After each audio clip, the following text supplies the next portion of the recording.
Ginawa ng ilang mamabatas kasunod ang pag-amin ni Pangulong Duterte na mayroon siyang sakit na Buerger's disease, bukod pa ang madalas na pagsumpong ng kanyang migraine. Naniniwala si Bayan Muna Representative Carlos Izagali Zarate na magiging bukas si Pangulong Duterte sa pagkasa publiko ng kanyang medical bulletin. Ayon kay Zarate, hindi naman life-threatening ang lagay ng kalusugan ng Pangulo. Subalit giit ni Zarate na mas mabuti kung malinaw ang paliwanag ng doktor sa lagay ng kalusugan ng Pangulo. Okay, other matters? Okay, Jem? Sir, just about the President's health, can we get a clarification lang po on how serious his injury or spinal issue is? Kasi some health experts are saying na yung fentanyl na pinatake kay President, it's only prescribed to people na medyo matindi yung problema dun sa spine. Gaano po ba talaga kaseryoso?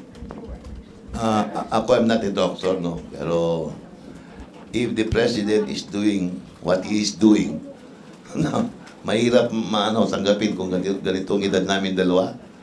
Yung nagagawa niya, hindi nagagawa ng somebody who is sick. So he must be in his peak of his health. Kasi ako, nahirapan nga ako, labor lang ang hawak ko. Sa kanya, buong bureaucracy hawak niya. And if you only saw him how he worked last, when was that? The day before we left. He worked the whole day. I think that was 26 hours.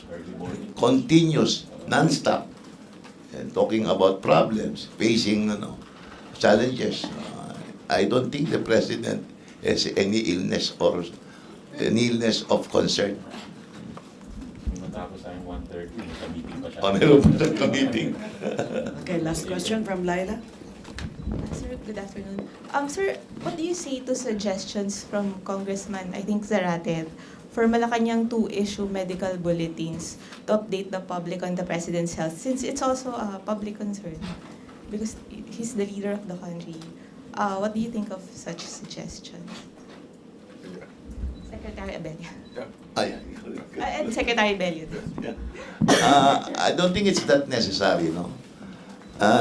What you see is what you get. Kung nakita niyo si Presidente naglilib sana na hindi niya kaya yung ginagawa niya ngayon, then you can have some doubts about his health. Pero kung nakikita mo ang ginagawa niya, that the four of us here can do with difficulty, then that's the time maybe when we ask him to give his health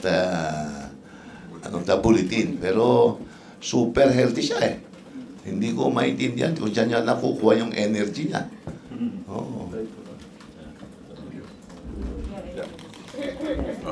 Based on results, he's doing very, very well. Like the Secretary was saying earlier, that the night before we left, he was up, and we started our briefing at about 12 midnight, and finished about 1:30, and he was still going.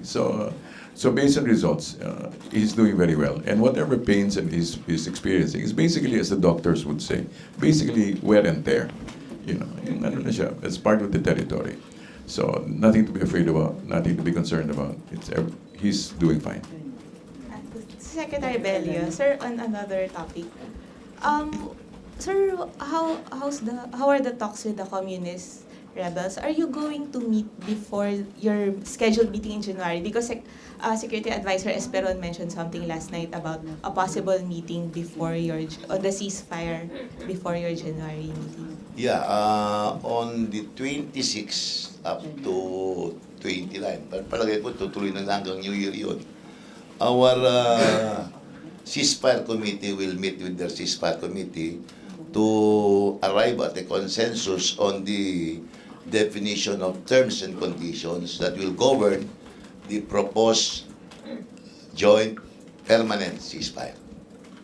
Yun. Pag nakapagkasundo sila sa definition of terms like what is considered a hostile act, or where is the buffer zone where their forces can get in or out, and where our forces can get in or out, and they can agree on who the referees are in case of violations, then we will be ready to sign a bilateral permanent ceasefire. So they have to go there even before we meet them on January 18 to the 25th.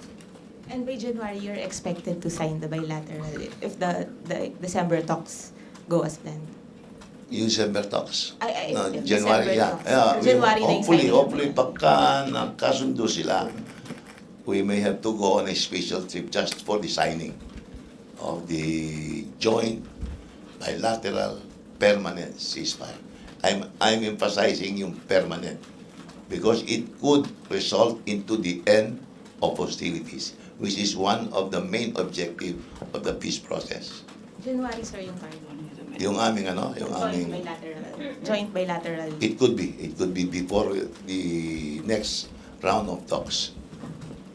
Thank you so much, Secretary Bello, Secretary Lopez, and Secretary Wanda Teo, and of course, spokesperson Secretary Abella. So thank you, media friends. Thank you very much. Thank you.